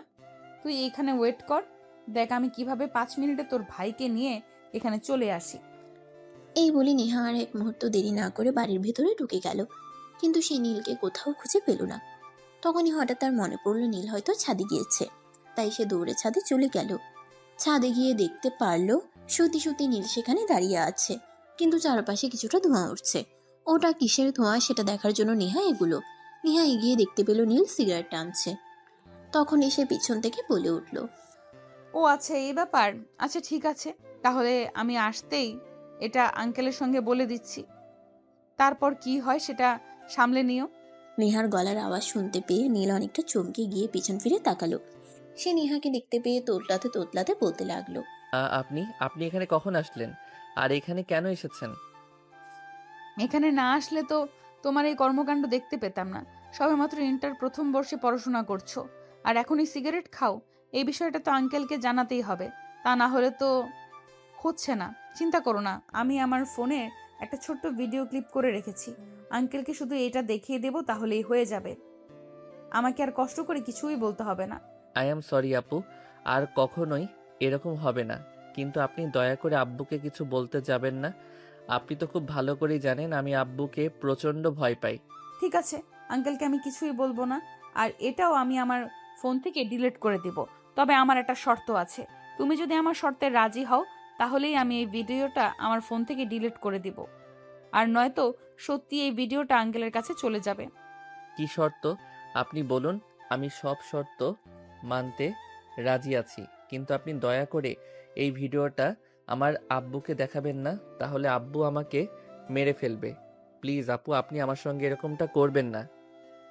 আরে এত উত্তেজিত হওয়ার কিছুই নেই, আমি বললাম তো। তুমি যদি আমার শর্তে রাজি হও, তাহলে আমি আঙ্কেলকে কিছুই বলবো না। ঠিক আছে, আপনি বলেন আপনার কি শর্ত, আমি সব করতে রাজি আছি। ঠিক আছে, আপনি বলেন আপনার কি শর্ত, আমি সব শর্ত পালন করতে রাজি আছি। সেরকম কিছুই না, শুধু আমি আর রিমি হতে যাব। আমাদেরকে বাইকে করে নিয়ে যেতে হবে, তাহলে সব সমাধান হয়ে যাবে। আঙ্কেলকে আর কিছুই বলবো না। তুমি যাবে তো? কি আর করার, যেহেতু ধরা পড়ে গেছি, এখন তো আর এই শর্ত মেনে না নিয়ে কোনো উপায় নেই। ঠিক আছে, চলুন। এই বলে নীল রেডি হয়ে নিচে আসলো। নিচে এসে দেখে রিমি আর নেহা দুজনেই হেসে খুঁটি খুঁটি হচ্ছে, নীলকে বোকা বানাতে পারলো বলে। যাই হোক, নীল যেহেতু ফেসে গেছে তাই তো আর তার কিছুই করার নেই। তাই সে বাধ্য ছেলের মতো তাদেরকে নিয়ে ঘুরতে চলে গেল। সারাদিন ঘোরাঘুরি শেষ হলে রাত আনুমানিক 11টার মতো বাজে। তখন তারা বাসায় ফিরে আসলো। নীল, একটা কাজ কর, আমার শরীরটা একটু খারাপ লাগছে। তুই আগে আমাকে বাসায় নামিয়ে দে, তারপর নেহাকে বাসায় পৌঁছে দিয়ে আয়। এত রাতে আমি একা একা একটা মেয়েকে নিয়ে ওর বাসায় পৌঁছে দিতে যাব, তারপর যদি কোনো অঘটন ঘটে তখন কি হবে? সেটা একবারও তুই চিন্তা করে দেখেছিস? এত চিন্তা করার সময় আর মন মানসিকতা কোনোটাই আমার নেই। তোকে যেটা করতে বলছি তুই সেটাই কর। আমার শরীরটা একটু খারাপ লাগছে, আমি যেতে পারবো না। তুই নেহাকে তার বাসা পর্যন্ত পৌঁছে দিয়ে আয়। তারপর যদি কোনো অঘটন ঘটে তখন আমি সেটা দেখে নেব। তোর মতো বোন যারা আছে তার জীবনে কোনো শত্রুর প্রয়োজন নেই। তুই আমাকে বলছিস অঘটন করলে তারপর দেখে নিবি? মান ইজ্জত চলে যাওয়ার পর মান ইজ্জত খুঁজে বেড়ানোর কি দরকার? কিন্তু কেউই নীলের কথার কোনো পাত্তা দিল না। অবশেষে নীল বাধ্য হয়ে রিমিকে বাসায় নামিয়ে দিয়ে তারপর নেহাকে তার বাসা পর্যন্ত নিয়ে গেল। এই যে ম্যাডাম, কি হলো, আপনি নামছেন না কেন? আমি তো আপনার বাসার সামনে চলে এসেছি। কথা না বলে পেছন ফিরে তাকিয়ে দেখলো নেহা নীলকে জড়িয়ে ধরে বাইকের মধ্যেই ঘুমিয়ে পড়েছে। একটা মানুষ কতটা অচেতন হলে এভাবে চলন্ত বাইকে ঘুমিয়ে পড়তে পারে, এটা নেহাকে না দেখলে বোঝা যেত না। যাই হোক, নীল অনেক কষ্ট করে বাইক থেকে নেমে তারপর নেহাকে কোলে করে তাদের ড্রয়িং রুমে নিয়ে আসলো। এমন অবস্থা দেখে নেহার আম্মু দৌড়ে আসলো আর বলল, কি ব্যাপার? কি হয়েছে আমার মেয়েটার? আমার মেয়েটার কি কোনো সমস্যা হয়েছে নাকি তুমি এভাবে কোলে করে নিয়ে এসেছো? কেন? আর তুমিই বা কে? আন্টি, চিন্তার কোনো কারণ নেই। আমি আপনার মেয়ের বান্ধবী রিমির ছোট ভাই। আর আপনার মেয়ের কোনো সমস্যা হয়নি। সে চলন্ত বাইকে ঘুমিয়ে পড়েছিল, তাই আমি তাকে ঘুম থেকে না জাগিয়ে কোলে করে নিয়ে আসলাম। আপনি একটু ওনাকে ওনার রুম পর্যন্ত পৌঁছে দিন। ঠিক আছে বাবা, কোনো সমস্যা নেই, তোমাকে ধন্যবাদ। কিন্তু তোমাকে আরো একটা কাজ করতে হবে। আমি তো একা নেহাকে ওর রুমে নিয়ে যেতে পারবো না, তুমি আমাকে একটু সাহায্য করো। নীল তখন কোনো উপায়ান্তর না পেয়ে নেহার আম্মুর সঙ্গে নেহাকে নিয়ে তার রুম পর্যন্ত চলে গেল। কিন্তু সমস্যাটা তখনই হলো, নেহা নীলকে এমনভাবে জড়িয়ে ধরে আছে, কোনোভাবেই ছাড়ছে না। নীল নিজেকে ছাড়ানোর জন্য প্রাণপণ চেষ্টা করছিল, কিন্তু কোনোভাবেই পেরে উঠছিল না। তখনই নেহা ঘুমন্ত অবস্থাতেই বলতে লাগলো, প্লিজ নীল, তুমি আমাকে ছেড়ে এভাবে চলে যেও না। আমার রাতে একদমই ঘুম হয় না তোমাকে ছাড়া। প্লিজ আজকের রাতটা তুমি আমার সঙ্গে থেকে যাও। কথা দিলাম তোমায় কোনো রকম বিরক্ত করব না। যা শুধু তোমার ওইটা ধরে একটু ঘুমিয়ে থাকবো। কথাটা শোনা মাত্রই নিহার আম্মু লজ্জা পেয়ে সেখান থেকে চলে গেল। নীল কি করবে সেটাই ভেবে পাচ্ছে না। তার তো ইচ্ছে হচ্ছে মাটি এখনই ফাঁক হয়ে যাক আর সেই মাটির ভিতরে ঢুকে যাক। তাই সে নিহাকে ধমক দিয়ে বলল, এই অসভ্য মেয়ে, আপনি ছাড়বেন আমাকে? মানুষ কতটা নির্লজ্জ আর বেহায়া হলে এরকম কাজ করতে পারে এটা আমার সত্যি জানা নেই। এই প্রথম আপনাকে দেখে অভিজ্ঞতা নিলাম। নিহা তখন ঘুম ঘুম চোখে একটু তাকিয়ে তারপর বলল, এই তুমি এরকম করছো কেন আমার সঙ্গে? প্লিজ একটু থেকে যাও না আজকের রাতটাই। আই প্রমিস আমি তোমাকে কোনো বিরক্ত করব না। প্লিজ থেকে যাও আজকের রাতটা। এই বলে নিহা নীলকে আরো শক্ত করে জড়িয়ে ধরে ঘুমিয়ে পড়ল। নীল তখন কোনো উপায় আন্তর না পেয়ে বুকের উপরে ঘুমিয়ে পড়ল। কারণ নেহা তাকে এতটাই শক্ত করে জড়িয়ে ধরেছিল যে কোনোভাবেই সে নিজেকে ছাড়াতে পারছিল না। তাই তার এটা করা ছাড়া আর কোনো উপায় ছিল না। সকালবেলা যখন নেহার ঘুম ভাঙল তখন সে দেখতে পেল নীল তার বুকের উপর শুয়ে আছে। তার খুশি আর দেখে কে? সে তখন আলতো করে নীলের কপালে একটা ভালোবাসার পরশ এঁকে দিচ্ছিল। তখনই নীলের ঘুমটা ভেঙে গেল। এই কি করছেন আপনি? আপনার কি একটু লজ্জা করে না? সারা রাত তো একটা ছেলের সঙ্গে কাটিয়েছেন, এখন আবার তাকেই চুমু খাচ্ছেন। আপনার কি লাজ লজ্জা কিছুই নেই নাকি? তোমার লাজ লজ্জা দিয়ে তুমি পানি খাও। এখন আনন্দ করার বয়স। এখন যদি আনন্দ করতে না পারি তাহলে কখন করব সেটা তুমি নিজেই বলো। ম্যাডাম, সকাল হয়ে গেছে। আপনার আনন্দ আপনি পরে করেন, এখন দয়া করে আমাকে ছেড়ে দেন। আমায় বাসায় যেতে হবে, ওদিকে বাসায় কি হচ্ছে আল্লাহ ভালো জানে। তোমাকে এখন বাসায় যেতে হবে না। তুমিও ওয়াশরুমে গিয়ে ফ্রেশ হয়ে নাও। আমি রিমিকে ফোন দিয়ে বলে দিচ্ছি, তারপর তুমি আমাকে নিয়ে কলেজে চলে যাবে।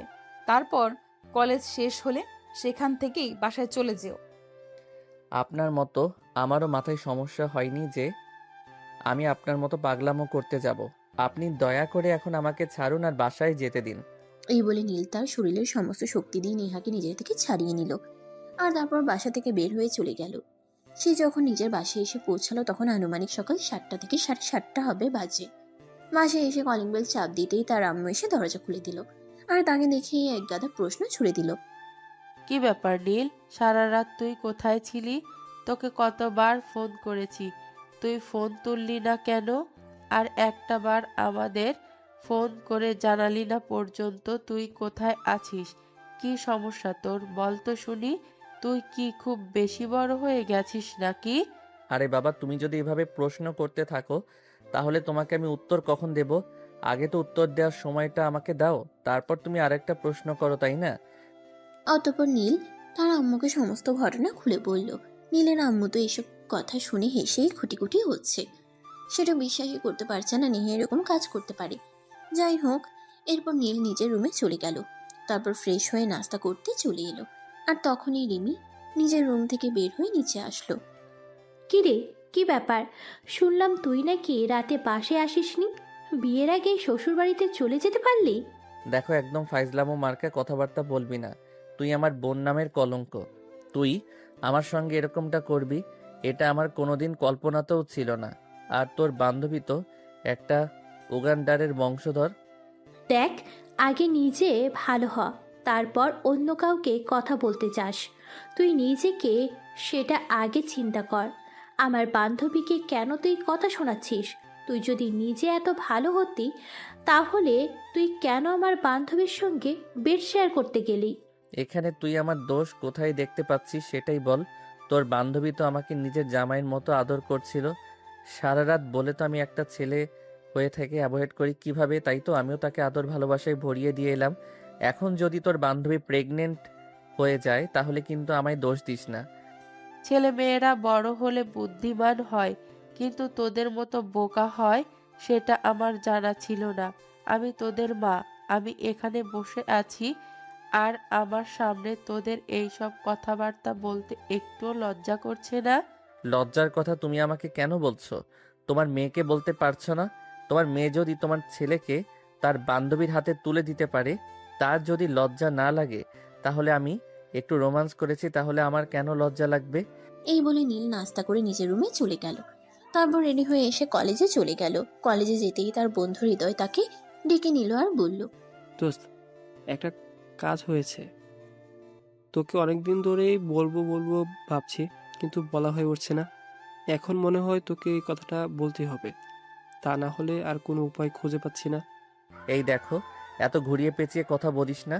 এত ঘুরিয়ে পেঁচিয়ে কথা বলা আমার একদমই ভালো লাগে না। কি হয়েছে সেটা সরাসরি বল, আর নয়তো বলার কোনো প্রয়োজন নেই। আরে দোস্ত, এভাবে কেন কথা বলছিস? তুই আগে আমার কথাটা শোন, তারপর তো কি বলবি বল। ঠিক আছে, এবার আর হেয়ালি না করে তাড়াতাড়ি বলে ফেল, শুনি।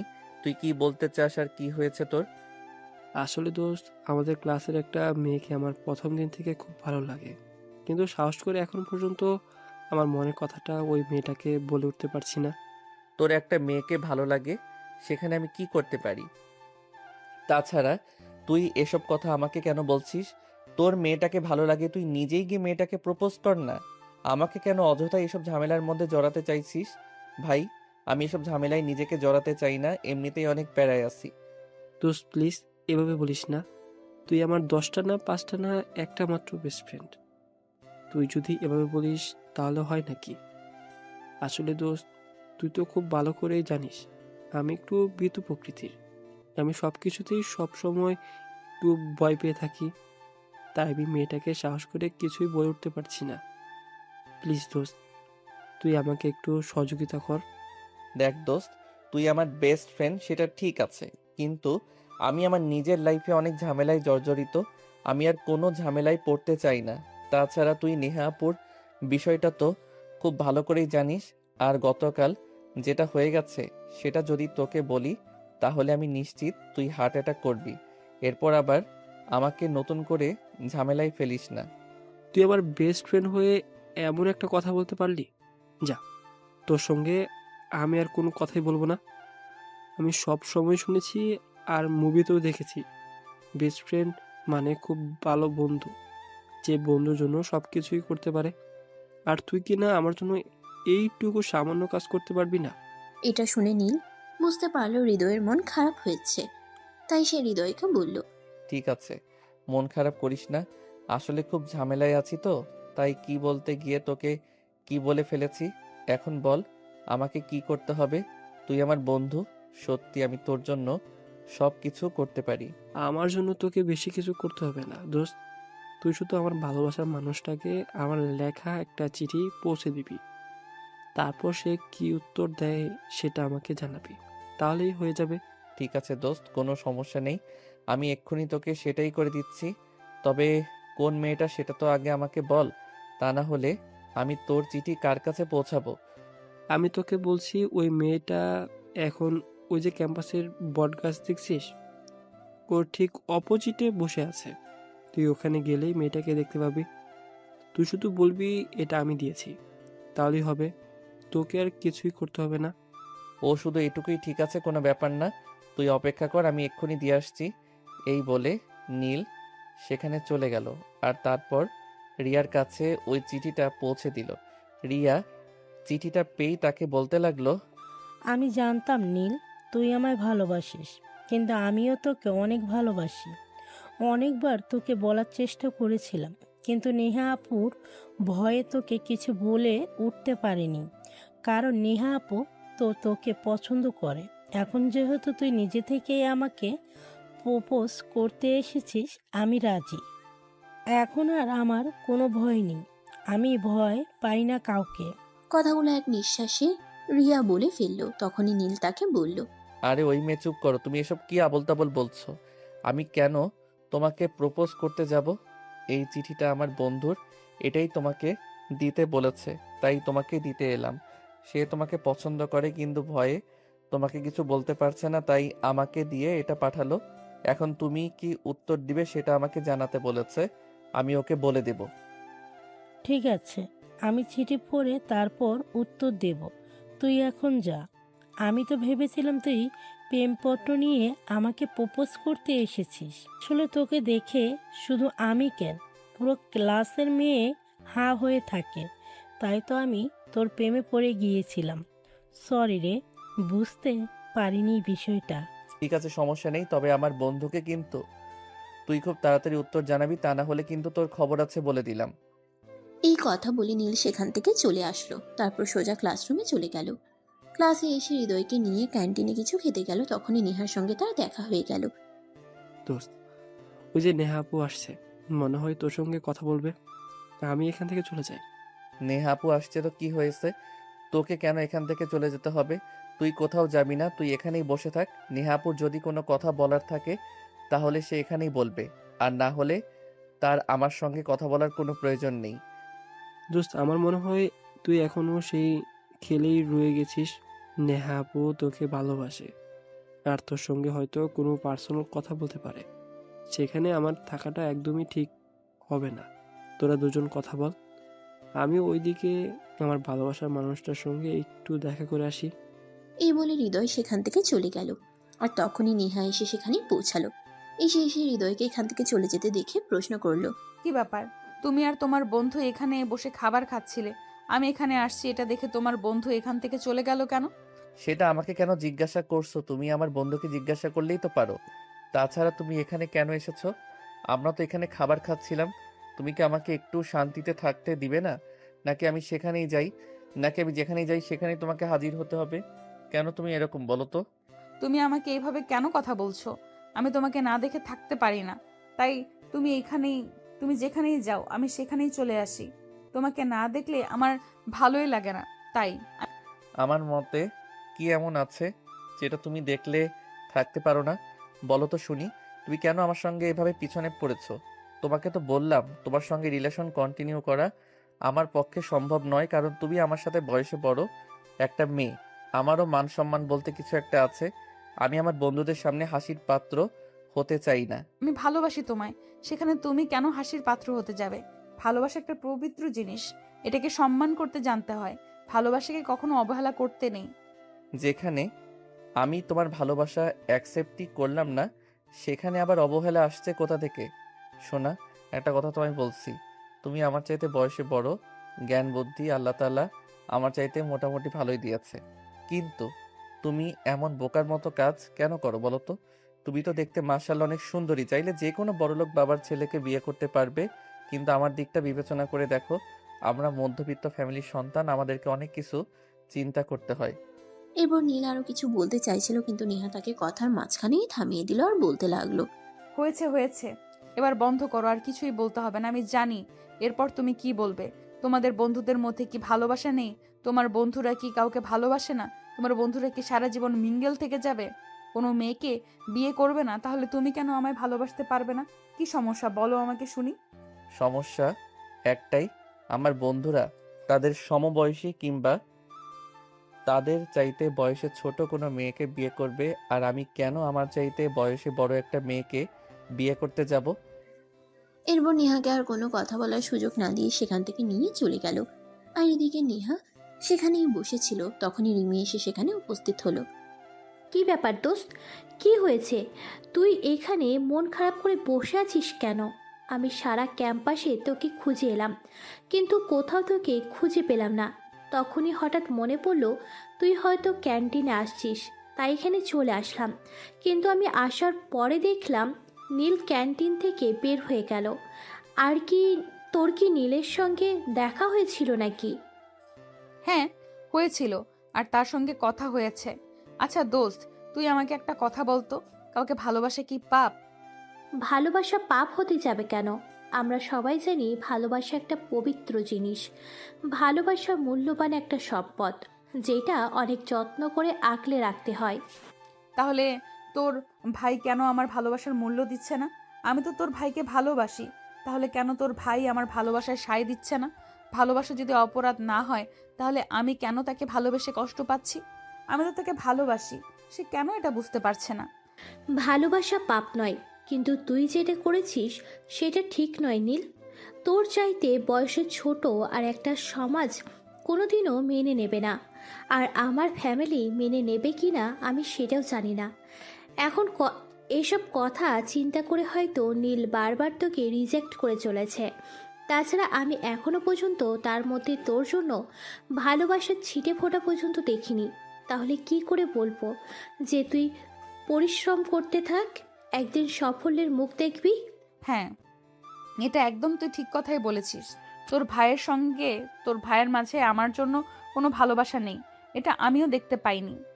যদি তোর ভাইয়ের মাঝে আমার জন্য ভালোবাসা থাকতো, তাহলে হয়তো সে এতদিনে আমার প্রতি দুর্বল হয়ে যেত আর আমাকে ভালোবাসতো। এই বলে নেহা চোখের দুফোঁটা জল এই বলে নেহা চোখের দুফোঁটা জল ছেড়ে দিয়ে সেখান থেকে উঠে চলে গেল। এদিকে সেদিন কলেজ ছুটির পর নেহা গাড়িতে করে বাসায় চলে গেল, আর এদিকে নীল ভার্সিটির গেটের সামনে দাঁড়িয়ে রিমির জন্য অপেক্ষা করছিল। আর কিছুক্ষণ পর রিমি সেখানে আসলো। কি ব্যাপার, প্রতিদিন তো নেহা কলেজ থেকে বের হয়ে তোর সঙ্গে দাঁড়ায় 10-15 মিনিট কথা বলে, কিন্তু আজ তোর সঙ্গে কথা বলে নাই, চলে গেল কেন? সেটা আমি কি করে বলবো? সে কি আমার বিয়ে করা বউ নাকি? তার সমস্ত খবর আমি জানি। সে তোর বান্ধবী, তার খবর তো রাখার কথা। তুই তা না করে আমাকে কেন প্রশ্ন করছিস বলতো শুনি? যাই হোক, বাদ দে, তার যা ইচ্ছে আসে তাই করুক। এরকম পাগলামো কাণ্ড কেউ করে কি না এটা আমার সত্যিই জানা ছিল না। আমি আমার বান্ধবীকে দিয়ে লাইফে প্রথম এক্সপিরিয়েশন করলাম যে বান্ধবীর ছোট ভাইকে ভালোবাসার কথা বলা যায়। এইটা আমার বান্ধবীকে না দেখলে সত্যিই জানা হতো না। যাই হোক, এখন বাসায় চল, আমার ভালো লাগছে না। এই বলে নীল আর রিমি দুজনের বাসায় চলে আসলো। আর এদিকে দেখতে দেখতে আরো প্রায় মাসখানেক সময় হয়ে গেল। রিমির বিয়ের সম্বন্ধ দেখা হচ্ছে, বাসা থেকে অনেকগুলো পাত্রপক্ষ দেখা হয়ে গেছে, কিন্তু কাউকে রিমির পছন্দ হচ্ছে না। আজ আবার পাত্রপক্ষ রিমিকে দেখতে আসবে, আর যদি পছন্দ হয় তাহলেই এঙ্গেজমেন্ট। সেজন্যই বাড়িতে সকাল থেকে আয়োজন শুরু হয়ে গেছে। নীলের আম্মু সকাল থেকে রান্না ঘরে কাজ করছেন, অনেক রকমের রান্না বান্না করছেন, আর সেই সঙ্গে নানা জাতের পিঠা। সকালবেলা ঘুম থেকে উঠে সেই মুখরোচক পিঠার সুগন্ধে নীল সোজা রান্নাঘরে চলে আসলো, আর তার আম্মুকে বলল, আম্মু, আমার মনে হয় অনেকদিন পর আমাদের বাড়িতে পিঠা বানানো হচ্ছে। পিঠার সুগন্ধ আমার রুম থেকে পাওয়া যাচ্ছে, তাই তো চলে আসলাম। আমাকে তাড়াতাড়ি একটু খেতে দাও। এটা কোন ধরনের কথা বাবা? আমি সেটাই বুঝতে পারছি না। আজ বাড়িতে মেহমান আসবে, তাই মেহমানদের জন্য পিঠা বানানো হচ্ছে, আর সেখানে তুমি কিনা বলছো আগে তোমাকে পিঠা খেতে দিতে। এই নিয়ে তো 4বার পাত্রপক্ষ বিদায় হলো। এই মুহূর্তেও তোমার মেয়ের বিয়ে হবে কিনা সেটা তো কোনো নিশ্চয়তা নেই, তাই আমি না খেয়ে থাকতে পারবো না। তাই প্লিজ তাড়াতাড়ি আমাকে খেতে দাও, তারপর তোমার মেয়ের বিয়ে হলে হবে, না হলে নাই। নিজে তো সিনিয়র মেয়েদের আদর নিচ্ছিস, আবার আমার বিয়েতে বাধা দিচ্ছিস কেন? আমারও তো ইচ্ছে করে জামাই নিয়ে একটু রোম্যান্স করতে। কেন রে, আমার সুখের কথা শুনলে তোর কি হিংসা হয় নাকি? তোর বান্ধবীটার যেমন মাথায় সমস্যা, ঠিক তেমনি তোর মাথায় সমস্যা আছে। তা না হলে এরকম কথা কেউ নিজের ভাইকে বলতে পারে? ধুর, ওদের যা ইচ্ছে তোরা তাই কর, আমি তোদেরকে কিছুই বলবো না। শুধুমাত্র একটু পিঠা খেতে এসেছিলাম, আর আমাকে এতগুলো কথা শুনিয়ে দিলে ঠিক আছে, আমি আর পিঠাই খাবো না। এই নিয়ে সব রেখে চলে গেলাম। আমি কিন্তু সারাদিন বাসায় ফিরবো না, আমায় খুঁজতে যাস না যেন। তুই তাহলে এখনো এখানে দাঁড়িয়ে আছিস কেন? তাড়াতাড়ি যা, আমি দরজাটা লাগিয়ে দিয়ে আসি। তা না হলে আবার পাড়ার সবাই পিঠের ঘ্রাণ পেয়ে যাবে, আর সবাই ছুটে চলে আসবে। তখন আর কেউ এটা বুঝতে চাইবে না যে এগুলো আমার শ্বশুরবাড়ির মানুষের জন্য তৈরি করা হয়েছে। কিন্তু নীল কি আর সেসব কথা শুনে? সে একটু খাদ্যপ্রেমিক মানুষ, তাই সে রিমির কথাগুলো কানে না তুলে সেখান থেকে বেশ কয়েকটা পিঠে একটা প্লেটে তুলে নিল, আর তারপর সেগুলো নিয়ে নিজের রুমে চলে গেল। এদিকে রিমি বকবক করতে করতে তার পিছন পিছন আসছিল, কিন্তু নীল তাকে কোনো পাত্তা না দিয়ে সঙ্গে সঙ্গে রুমের দরজাটা আটকে দিল। এদিকে রিমি দরজার বাইরে দাঁড়িয়ে চিৎকার করছে, একে তো পিঠেগুলো নিয়ে চলে এসেছিস, এখন আবার দরজা বন্ধ করেছিস কেন? তুই যদি আমার খাবারে নজর দিতে না পারিস, তাই তো আমি রুমের দরজাটা বন্ধ করে দিয়েছি। কারণ তোকে তো আমার খুব ভালো করেই জানা আছে তুই রান্না করে খেতে পারছিস না। এখানে আমি খাবার নিয়ে এসেছি, তাই তুই আমার খাবারে ভাগ বসাতে চাইছিস। আমি কি তোর মতো পেটুক নাকি যে অন্যের খাবারে চোখ বসাতে যাব? আমি একদমই সেরকম নয়। আমি তোকে নেহার ব্যাপারে কিছু কথা বলতে চাই, তাই এসেছি। দরজাটা খোল। এখন আমি খাবার খাচ্ছি, এখন তুই আমাকে কোনো বিরক্ত করিস না। এখন আমি তোর সঙ্গে কোনো কথা বলবো না, আর তোর ওই মাথা খারাপ বান্ধবীর সম্পর্কে আমি কোনো কথা শুনতে চাই না। এরপর রিমি আরো বেশ কিছুক্ষণ দরজার সামনে দাঁড়িয়ে রইল, কিন্তু সেখানে দাঁড়িয়ে থেকে কোনো কাজ হলো না। নীল আর দরজা খুলল না। বেশ কিছুক্ষণ দাঁড়িয়ে থাকার পরও যখন নীল দরজা খুলছে না, তখন রিমি নিরুপায় হয়ে এখান থেকে চলে গেল। রিমিকে তার আম্মু সাজুগুজু করতে বলেছে। আর ততক্ষণে নেহা রিমিদের বাড়িতে চলে এসেছে। রে কি ব্যাপার দোস্ত? তাহলে অবশেষে তুই বিয়েটা করেই নিচ্ছিস? তো কি করব, তোর মতো তো আর বান্ধবীর ভাইয়ের সঙ্গে প্রেম করতে পারলাম না, তাহলে কেন শুধু শুধু সিঙ্গেল থাকতে যাব? এতটা বয়স হলো এখনো পর্যন্ত একটা বয়ফ্রেন্ড জোটাতে পারলাম না, আর তোর পিছনে সারা কলেজের ছেলেরা লাইন মারে। তাহলে কি আর এখন হবে? এরকম কোনো উপায় আছে? এমনভাবে তুই আমাকে কথাগুলো শোনাচ্ছিস যেন আমি সারা কলেজের ছেলেকে নিজের হাতে নিয়ে রেখেছি। তোর প্রেম করার মতো একটা ছেলেকেও ছেড়ে দেইনি। হয়েছে হয়েছে, এখন আর কথা না বাড়িয়ে তাড়াতাড়ি আমাকে রেডি করিয়ে দে। ওদিকে ছেলেপক্ষ চলে আসবে, তাড়াতাড়ি রেডি করিয়ে দে আমাকে। হ্যাঁ তাই চল, তোর তো দেখছি বিয়ে করার খুব শখ। আচ্ছা ঠিক আছে, তুই আগে বিয়েটা কর, তারপর তোর থেকে অভিজ্ঞতা নিয়ে আমি বিয়ের চিন্তা ভাবনা করব। আসলে আমারও খুব কষ্ট হয় একা একা থাকতে। থাকছিস কেন? একা একা আমাদের বাসায় চলে আসলেই তো পারিস। তারপর তো আমার ভাইকে নিয়ে থাকতে পারিস। তখন তো আর তোকে একা একা থাকতে হয় না, আর কোনো কষ্টও করতে হয় না। তাছাড়া একটা কাজ কর, আজ যখন শ্বশুরবাড়ি চলে এসেছিস একেবারে পার্মানেন্টলি থেকে যা। তাই তো করতাম, কিন্তু এখনো তোর ভাইয়ের পক্ষ থেকে কোনো সাড়া শব্দ পেলাম না। জোর করে কারোর উপর কোনো কিছু চাপিয়ে দেওয়াটা কি ঠিক হবে?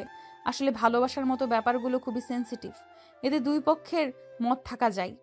কিন্তু তোর ভাইয়ের পক্ষ থেকে তো কোনো সাড়া পাচ্ছি না এখনো।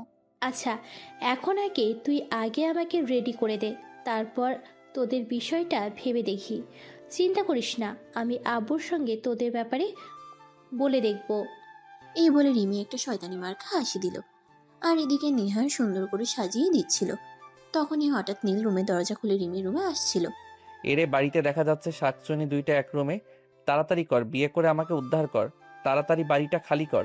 চিন্তা করিস না, আমি চলে গেলে এই বাড়িটা খালি হয়ে যাবে। আমি চলে গেলে আমি কিন্তু আমার পরবর্তীতে আরও একজনকে তোর জন্য এনে রেখে তারপর যাব। কাকে? তোর এই বান্ধবীকে একটা কথা শুনে রাখ, আমি যদি মরেও যাই তারপরেও না তোর এই শাকচুনি মার্কা বান্ধবীকে বিয়ে করব না। এই বলে নীল একটা শয়তানি মার্কা হাসি দিয়ে সেখান থেকে চলে গেল। আর এদিকে নেহা রিমিকে সাজানোতে মনোযোগ দিল। কিছুক্ষণ পরেই রিমির শ্বশুরবাড়ি থেকে লোকজন চলে আসলো। তারপর রিমিকে পাত্রপক্ষ সামনে নিয়ে যাওয়া হলো। পাত্রপক্ষ রিমিকে দেখে পছন্দ করে নিল এবং বিয়ের কথা ফাইনাল করে নিল। এদিকে নীল তখন নিজের রুমে বসে আপন মনে সিগারেট খাচ্ছিল। আর তখনই নেহা সেখানে এসে উপস্থিত হয়। নেহাকে দেখিয়ে নীল কোনো রকমের সিগারেটটা বাইরে ফেলে দেয়। আর তখনই নেহা নীলকে বলে, ফেলে দিলে কেন, সমস্যা নেই। আমি আজ কাউকে কিছুই বলবো না। এটা তোমার রুম, আর পুরো বাড়িটাই তোমার। এখানে তোমার যা ইচ্ছে তুমি তাই করতে পারো, সেখানে আমার কোনো বাধা নেই। তো তুমি কেন এসেছো এখানে? ওদিকে তো সবাই নিচে আছে, তাহলে তুমি আমার রুমে এসেছো কেন? তোমাকে কিছু কথা বলতে চাই, সেগুলো বলতে এখানে এসেছি। এখন যদি তুমি আমাকে অনুমতি দাও তাহলেই তোমাকে বলতে পারি। তুমি আবার আমাকে কি কথা বলতে চাও তাড়াতাড়ি বলে ফেলো, আর তারপর এখান থেকে কেটে পড়ো। আমি আবার তোমার সঙ্গে বেশিক্ষণ এক রুমে থাকতে চাই না, কারণ বাড়ির মানুষ দেখে ফেললে এটা নিয়ে হাজারটা কথা শোনাবে। তাছাড়া তুমি জানো অলরেডি তোমাকে নিয়ে আমাদের বাড়িতে গবেষণা শুরু হয়ে গেছে। হ্যাঁ, সেটা আমি খুব ভালো করেই জানি, তাই তো আমি তোমার সঙ্গে কথা বলতে এসেছি। আমি তোমার সঙ্গে আজ খুবই শর্টকাটে কিছু কথা বলবো, আর তুমি আমাকে সাফ সাফ উত্তর জানিয়ে দিও। হ্যাঁ ঠিক আছে, এখন আর কথা না বাড়িয়ে তাড়াতাড়ি বলো তুমি কি বলতে চাও, আর বলে এখান থেকে কেটে পড়ো। আচ্ছা নীল, আমার প্রতি কি তোমার কোনো অনুভূতি নেই? না মানে আমি তোমাকে এটাই বলতে চাইছি যে এই যে আমি তোমাকে ভালোবাসি, তোমার পেছনে পাগলের মতো ঘুরে বেড়াই, সব সময় তোমাকে বিরক্ত করি, এগুলো কি তোমার হৃদয়ে একটুও সাড়া ফেলেনি? নীল প্লিজ একটা বার ভেবে দেখো তুমি আমার ব্যাপারে। আমি তোমায় ভালোবাসি, তোমাকে ছাড়া আমি বেঁচে থাকতে পারবো না। প্লিজ তুমি একটা বার আমাকে নিয়ে একটু গভীর চিন্তা করে দেখো তো, আমি কি তোমার হৃদয়ের কোথাও নিজের জন্য একটুও জায়গা করতে পারিনি? আচ্ছা, আপনাকে তো এর আগে আমি আরো অনেকবার বলে দিয়েছি আপনাকে আমার কোনোভাবেই পছন্দ নয়। আপনার মতো একটা মেয়েকে আমি কোনোভাবেই বিয়ে করব না। আপনি জানেন আমি দেখতে শুনতে মাশাআল্লাহ, চাইলেই করা যায় কোনো মেয়ের সঙ্গে প্রেম করতে পারি। শুধু কলেজে কেন, বাইরেও কোনো মেয়ের অভাব হবে না যদি আমি প্রেম করতে চাই। তাহলে আপনি এখন আবার এসব প্রশ্ন আমাকে কেন করছেন বলেন তো শুনি? শুধুমাত্র এই কারণেই করছে যে আমার মনে হয় তুমিও আমার প্রেমে পড়ে গেছো, কারণ আমি মানুষের চোখের দিকে তাকিয়ে তার চোখের ভাষা বলতে পারি। আমি তোমার চোখে আমার কোনো ভালোবাসা দেখতে না পেলেও তোমার চোখে আমার জন্য কোনো ঘৃণা দেখতে পাই না। তুমি প্লিজ একটা বার দুইটা চোখ বন্ধ করে চিন্তা করে তারপর বলো তুমি আমাকে ভালোবাসো কিনা। পারবো না আমি আপনার জন্য কোনো চিন্তা করতে। আপনি আমার কে হন যে যার জন্য আমি চিন্তা করতে যাব? আমি পারবো না আপনার জন্য কোনো চিন্তা করতে। আপনি এখান থেকে চলে যান, আর তারপর আমার বোনের মতো যে কোনো একটা ছেলেকে ধরে এনে বিয়ে করে নিন, তাহলে এসব ভূত মাথা থেকে চলে যাবে। বিয়ে আর আমি, তাও আবার অন্য কোনো ছেলেকে, এটা তুমি ভাবতে পারলে? কখনোই না এরকমটা। কারণ আমি তো তোমায় ভালোবাসি, তোমাকে ছাড়া অন্য কাউকে বিয়ে করার কথা আমি কল্পনাতেও আনতে পারি না। তো আমাকে এইসব কথা আর কখনোই বলবে না। আমি তোমাকে ভালোবাসি, তোমাকে যদি না পাই জীবনটাই রাখবো না। তাই প্লিজ তোমাকে শেষবারের মতো রিকোয়েস্ট করে বলছি, একবার তুমি নিজের চোখ দুইটা বন্ধ করো আর তারপর চিন্তা করে আমাকে বলো। নেহার বলা কথাগুলো নীলের মনে একটু নাড়া দিল। তাই নীল নেহাকে বলল, ঠিক আছে, আপনি যখন এত করে রিকোয়েস্ট করে বলছেন, হাজার হোক আপনি আমার বোনের বান্ধবী, তাই আমি আপনার কথাটা রাখতেই পারি। আপনি দাঁড়ান, তাহলে আমি চোখ দুটো বন্ধ করে তারপর আপনাকে বলছি। হ্যাঁ নীল, তুমি তাই করো। চোখ দুটো বন্ধ করে তারপর দেখো তো তোমার চোখের সামনে আমি একবারও আসি কিনা। নেহার কথায় নীল তখন নিজের চোখ দুটো বন্ধ করলো আর নিজের আবেগ দিয়ে সমুদ্রটার চিন্তা করতে শুরু করলো। তখনই নীল তার চারপাশে শুধু নেহাকেই দেখতে পেল। প্রায় 5 মিনিট চোখ বন্ধ রাখার পর সে নেহাকে টান দিয়ে নিজের বুকের সঙ্গে মিশিয়ে নিল আর তার কানের কাছে মুখ রেখে বলল, আই লাভ ইউ। আমিও তোমায় ভালোবাসি, কারণ আমি আমার চারপাশে শুধু তোমাকেই দেখতে পাই। চোখটা বন্ধ করার পর 1 সেকেন্ডের জন্যেও আমার চোখের সামনে অন্য কারো মুখ ভেসে ওঠেনি। তার মানে আমি সত্যি তোমায় ভালোবাসি। আমার মনের সম্পূর্ণটা জুড়ে শুধু তুমিই রয়েছো, সেখানে অন্য কেউ এখনো পর্যন্ত বাসা বাঁধতে পারিনি। I love you too. আমিও তোমায় অনেক বেশি ভালোবাসি। তাই তো তুমি আমাকে এইভাবে অবহেলা করার পরও বারবার আমি তোমার কাছেই ফিরে এসেছি। কারণ আমি জানতাম তোমার মনের মণিকোঠায় আমার জন্য একটু হলেও জায়গা আছে, যেখানে আমার জন্য ভালোবাসা রয়েছে। তাহলে সিনিয়র বউ, নিচে চলো, সবাইকে গিয়ে আমাদের ভালোবাসার কথাটা জানিয়ে দেই। তারপর পরিবারের সম্মতি নিয়ে বিয়ের কাজটা সেরে ফেলি। আসলে ভালোবাসার মানুষ ছাড়া বেশি দিন থাকা যায় না। হ্যাঁ, আমি তো তোমাকে সেটাই বলতে এসেছিলাম। আসলে রাতে একা একা ভালো ঘুম হয় না। পাশে কেউ ঘুমালে কিংবা কাউকে জড়িয়ে ধরে ঘুমালে ঘুমটা ভালো হতো। তাই তো আমি তোমাকে নিজের করে পেতে চাই। এই বলে নীল আর নেহা দুজন এই রুম থেকে বের হয়ে নিচে চলে গেল। অপরদিকে রিমির শ্বশুরবাড়ির লোকজন ততক্ষণে সমস্ত কথাবার্তা শেষ করে চলে গেছে। তখনই রিমির আম্মু রিমিকে জিজ্ঞাসা করলো, কি ব্যাপার, নেহাকে কোথাও দেখতে পাচ্ছি না কেন? সেই কখন থেকে আমি নেহাকে খুঁজতেছি, কিন্তু কোথাও নেহাকে খুঁজে পাচ্ছি না। হয়তো তোমার ছেলের ঘরে আছে, আর যাবে কোথায়? হয়তো সেখানেই তোমার ছেলের সঙ্গে চুটিয়ে প্রেম করছে, আর এদিকে আমরা কাজ করে মরছি। আসলে আমি ওদের ব্যাপারটা বুঝতে পারলাম না। ওরা যদি দুজন দুজনকে ভালোবাসে তাহলে সেটা আমাদেরকে বলছে না কেন? তাহলেই তো আমি তাদের দুজনকে এক করে দেওয়ার বন্দোবস্ত করি। বলবে কি করে? নেহাই সেই কতদিন ধরে তোমার ছেলের পিছনে পড়ে আছে, কিন্তু তোমার ছেলের পক্ষ থেকে তো কোনো সাড়া শব্দ পাচ্ছে না। আসলে কি বলতো, নেহা সত্যিই নীলকে অনেক বেশি ভালোবাসে। তাই নীল এইভাবে অ্যাভয়েড করার পরেও নেহা তাকে ছেড়ে যাচ্ছে না। কিন্তু তোমার ছেলে কেন এরকম করছে আমি সেটাই বুঝতে পারছি না। হয়তো এই কারণেই যে নেহা তার চাইতে বয়সে বড়, সে ভেবেছে হয়তো এই সম্পর্কটা আমরা মেনে নেব না। নয়তো মনে মনে হয়তো এটাই চিন্তা করেছে সমাজের মানুষকে বলবে। কিন্তু আমার বোকা ছেলে এখনো বুঝতে পারো না তার মন কি চায়। তার মন যদি বলে যে সে নেহাকে নিয়ে সুখী হবে, তাহলে তো তার সেটাই করা উচিত। চারপাশে কি হলো না হলো সেদিকে একটা চোখ দেওয়ার কি আছে? আমি সেটাই বুঝতে পারি না। হ্যাঁ, তুমি একদম ঠিক কথাই বলেছ। আমাদের উচিত আমার নিজের মন কি বলে সেটাই চিন্তা করা। চারপাশে কে কি বললো না বললো তাতে আমাদের কি এত মাথা ব্যথা আছে? আমরা তো আমার চারপাশের মানুষকে নিয়ে সংসার করব না। তাছাড়া আমরা যদি কষ্টে থাকি তাহলে চারপাশের মানুষ আমাদের সেই কষ্টটা লাভ অফ করবে না। আমাদের এই কষ্টটা নাটক করার জন্য শুধু আমাদের পাশের মানুষটাই থাকে।